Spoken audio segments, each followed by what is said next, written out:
Good morning, students. So, today we are going to start with a second chapter of our science textbook, that is nutrition in animals. Nutrition is basically a process of providing nourishment to our body, right? Whatever food we are taking, that is digested by our body, and as a result it provides energy to our body, right? We know that green plants can prepare their own food by the process of photosynthesis, right? This we have read before, that plants can make their own food by the process of photosynthesis. But animals, like humans, we cannot make food on our own. We are dependent on plants for our food requirements. We are dependent on plants as well as on the animals, right? That is why we had done the differences between herbivores, carnivores, and omnivores. So human beings are omnivores, right?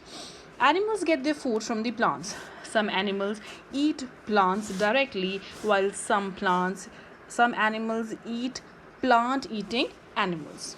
So, plants have a property that they can prepare their own food by the process of photosynthesis, whereas animals cannot prepare their own food. They either eat plants directly, like the herbivores, or they eat other plant eating animals, like carnivores, like a tiger eats deer, and deer is a herbivore. So, animals get their food from plants either directly or indirectly. All organisms require food. Food is our basic requirement. We cannot stay, we cannot survive without food. Why? Because food provides us energy, it helps us in growth, it helps us to fight against diseases and infections. Nowadays we are hearing a lot about coronavirus, and it is said that if you have a good immunity, it will help you to stay this virus away from your body. And for that you should have a balanced diet, you should have more of citric fruits in your diet, which help in developing the immunity against the disease, right? Now, different organisms take food in different ways. Like a hummingbird, it sucks nectar of the plants. If we talk about human beings use their hand to put the food into their mouth and swallow the food after chewing. Human beings, we make use of our hands to put the food into our mouth and swallow the food after chewing. Why do we chew food? We chew food so as to break the complex substances into simpler substances. The way we are taking food, that cannot be digested in our body just like that.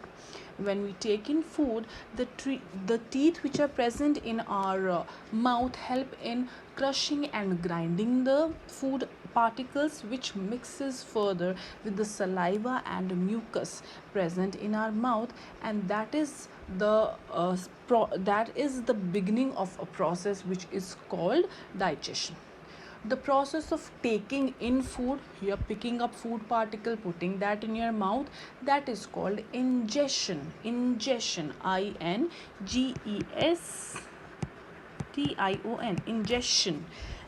is basically a process of taking in food. Infants of human and many other animals feed upon the mother's milk by sucking them, right? We know that infants, that is newborn babies, they cannot eat anything, they don't have teeth in their mouth, so they are dependent on their mother's milk. For 6 months they are given pure mother milk, because that mother milk is having the complete nutrition, that is a complete balanced diet. Along with that, it is having antibodies which help infant to fight various diseases. It provides immunity to its body, right? Different organisms take food in different ways. Like if we talk about a snake, it swallows the animal and then prey upon it without chewing them. Like if a snake swallows a frog, that frog stays in its body for few days. It slowly consumes that animal, dissolve that frog, gets dissolved inside its body, but it is not biting or chewing the animal. Okay, similarly a frog captures prey with its sticky tongue. If we talk about earthworm that is having muscular pharynx which helps it to swallow its food. So here we have read about various kind of organisms, that how they are engulfing the food, how ingestion takes place in them.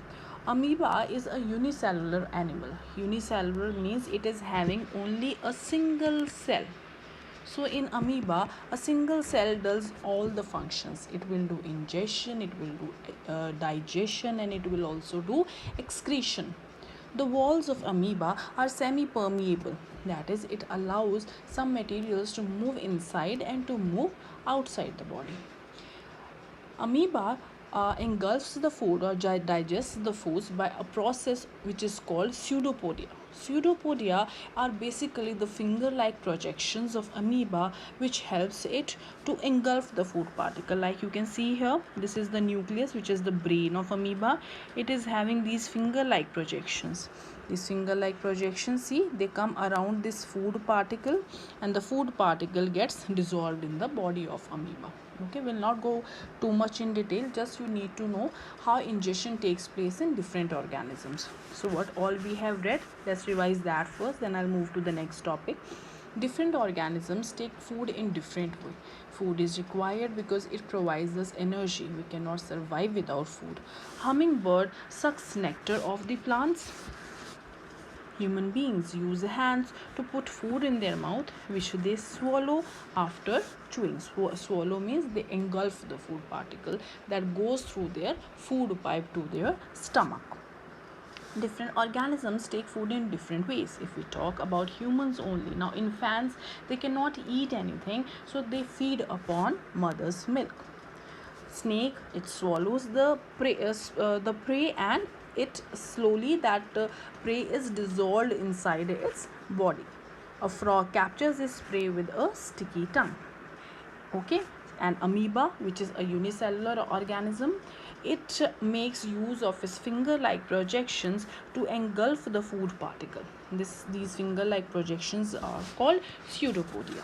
Okay, so we need to know only about these much organisms. This is what is given in your book.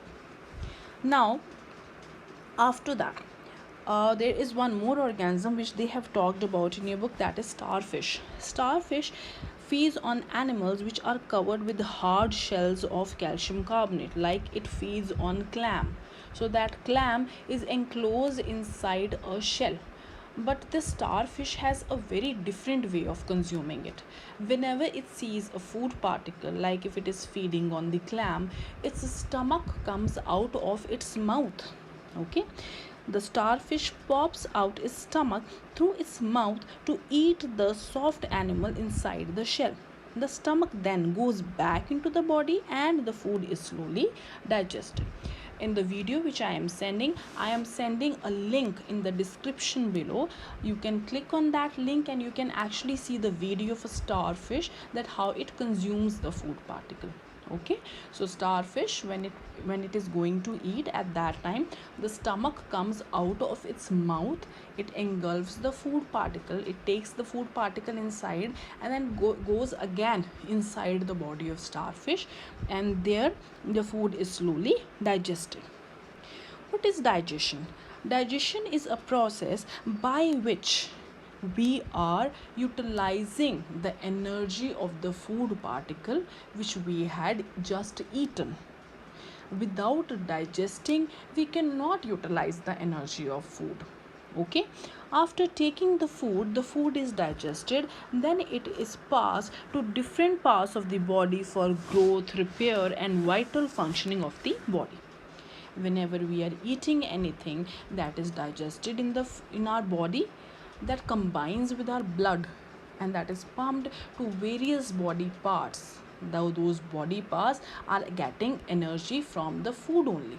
Okay, the food we take is primarily in the form of complex substances. So food is such complex form is not used as such by animals, hence they need to be first broken down into simpler substances so that they can be absorbed by the cells of the body. The food which we are eating, that is complex, that cannot be eaten as such, like they are in chains of polymers joined together. So they are broken down into simpler substances. These are complex substances which are broken down into simpler substances. Complex carbohydrates are present in bread, pasta, which take long time for digestion. And simple carbohydrates like table sugar or syrup, they are digested easily in the body. So when we chew this food, the complex carbohydrates are broken down into simpler substances. Okay, but the complex carbohydrates provide you energy which is long lasting as compared to simple carbohydrates. So the complex carbohydrates, they are broken down by the process of chewing and grinding the food particles, and when they mix with the saliva, these complex carbohydrates, these complex food particles break into simpler substances which are easy to digest. Okay, so this is the human digestive system.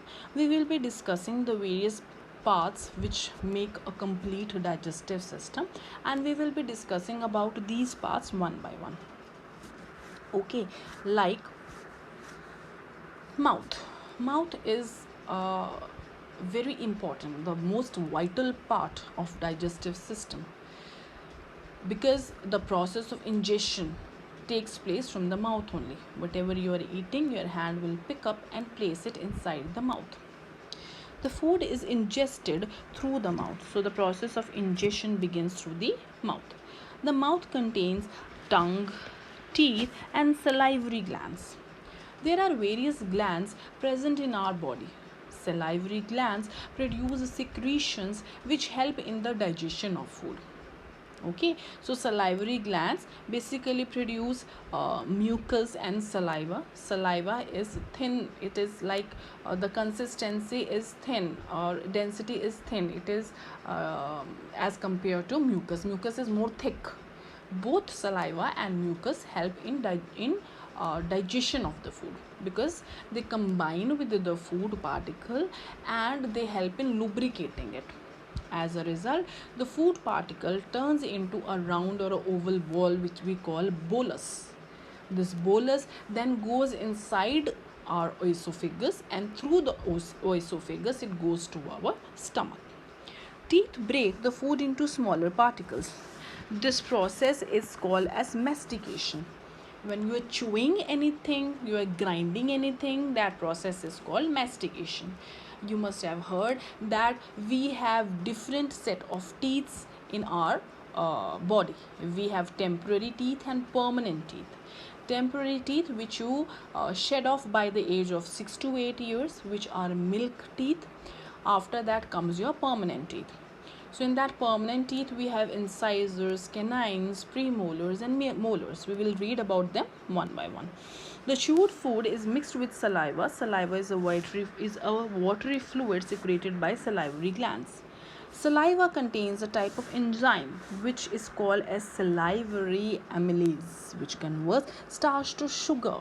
This is what I just told you, that the starch is a complex substance, cannot be digested as such, so it is broken down into smaller substances with the help of enzymes. Enzymes are just like chemicals which help in digesting the food. These enzymes are present in our saliva.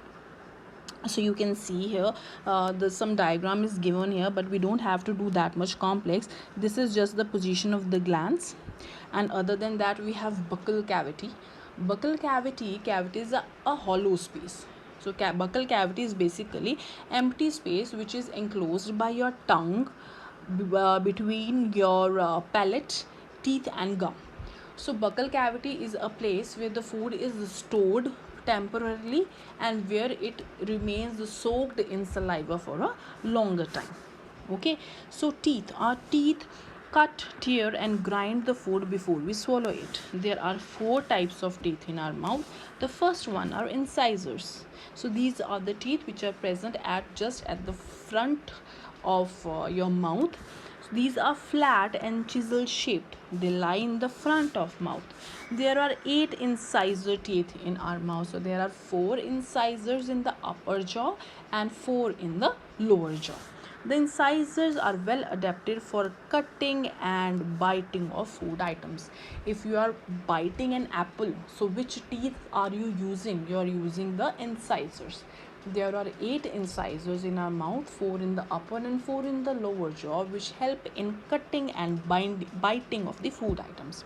It's very important. All the teeth, different type of teeth, what is their purpose and what is their diagram, their shape, that you should know. Canines. Canines are the round shaped, sharp and pointed teeth. Okay, so canines are well adapted to hold and tear the food. There are 4 canine teeth in human. The next set of teeth we are talking about are canines. They are round shaped and they are sharp. They are present on either side of the incisors. Canines are total, we have 4 canines in our mouth, so 2 in the upper and 2 in the lower jaw. What is the purpose of canine? They help to hold and tear the food particle. They help in tearing the food. Okay, other than that, we have premolars and molars. Purpose of both premolars and molars is in grinding and chewing the food particles. Premolars do the primary grinding and chewing, and they are followed by molars, which further crush the food particles into finer particles. So we are basically converting starch to sugar, that is, we are converting complex substances into simpler substances. There are 2 premolars on each side of the jaw. Premolars help in crushing and grinding. So there are total 8 premolar teeth in the adult human. We have 8 premolars, that means we have 4 in the upper and 4 in the lower jaw, 2 in the on the either side. Molars, there are 2 molars on the both the sides in both the jaws. They have almost a flat surface with small projections. These teeth are meant for fine grinding of food. So there are total 12 molars, which includes even the wisdom tooth. The wisdom tooth comes in adults after a certain period of time. So there are 6 molars in the upper and 6 in the lower jaw. So, okay, wisdom teeth usually grow between 18 to 21 years of age. The tooth is covered with a white substance which is called enamel, and it is the hardest substance in the human body. Okay, the hardest substance which is present in the human body is the enamel, and that is the white coating which is present on the human teeth. Okay, so we have read about buccal cavity, we have read about salivary glands, and we have read about different type of teeth. So these salivary glands present in your mouth secrete enzymes, secrete saliva and mucus, which contain enzymes which help in digesting the food.